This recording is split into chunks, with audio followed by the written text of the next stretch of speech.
നമസ്കാരം, സന്തോഷ് വർക്കിയാണ് നമ്മോടൊപ്പം ഉള്ളത്. ഓ ഏമാനായിരുന്നോ? സലാമുണ്ട് സന്തോഷ്, ഞാനൊരു വീഡിയോ കാണിക്കാം. അത് കണ്ടു കഴിഞ്ഞതിന് ശേഷം മാത്രം ഞാൻ ചോദിക്കുന്ന ചോദ്യങ്ങൾക്ക് ഉത്തരം തരിക. ആയിക്കോട്ടെ, ഇന്ന് നമുക്ക് ഇവിടെ തന്നെ കൂടാ. എല്ലാം അറിഞ്ഞിട്ട് തന്നെ കാര്യം. ഏതോ ഒരു ശിവനടി ആരോ എന്നെ ഒഴിവാക്കിയത് ശരീരം കാണിച്ചിടക്കുകയും വിജയിക്കുകയും ചെയ്യുന്ന ആൾക്കാരുടെ കുറ്റമാണ്.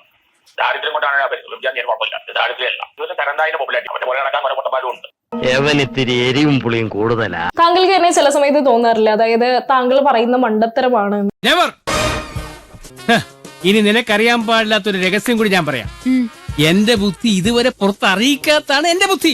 അല്ല, അവര് അന്ന് വന്നപ്പോ മൈൻഡ് ചെയ്തില്ല, ഒട്ടും മൈൻഡ് ചെയ്തില്ല. എന്നെയും പെരേരെ അവഗണിച്ചു. അതുകൊണ്ടാണ്.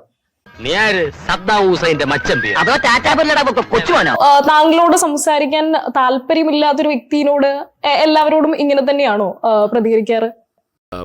അതന്നത്തെ ചോരത്തിളപ്പിന് ഇപ്പൊ എന്ത് ചോര തണുത്തു പോയാ? പിന്നെ കേട്ടോ ശോഭ, കോമൺ സെൻസ് സീരിയലാത്തോണ്ട് എവിടെ പോയാലും ഇവൻ നോൺസെൻസ് മാത്രമേ സംസാരിക്കൂ. ഞാൻ ആ സമയത്ത് എന്നെ അവഗണിച്ചപ്പോ ആ ഒരു വിഷമത്തിൽ പറഞ്ഞാണ്. അത് കുറച്ച് കൂടി പോയിട്ടുണ്ടോ? പറ്റിപ്പോയടാ. വേണ്ട വേണ്ട, നീ പലതവണ പറഞ്ഞതാ, കേട്ടില്ല.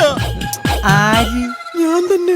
അപ്പൊ താങ്കള് ഈ കാണുന്നവരോടെല്ലാം തന്നെ ഒരു നിമിഷം തന്നെ കാണുമ്പോൾ പ്രേമം പൊട്ടിമുളക്കുന്ന ഒരു വ്യക്തിയാണെങ്കിൽ താങ്കൾ സ്വയം അപഹാസ്യനാവുകയാണ് എന്നൊരു തോന്നലില്ലേ?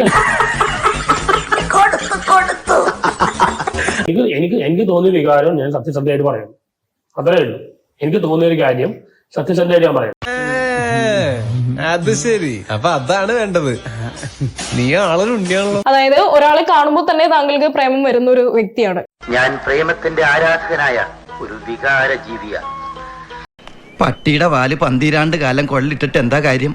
പട്ടിക്ക് കൂടി തോന്നണ്ടേ അത് നിവർത്തിയെടുക്കണോന്ന്? കഷ്ടം.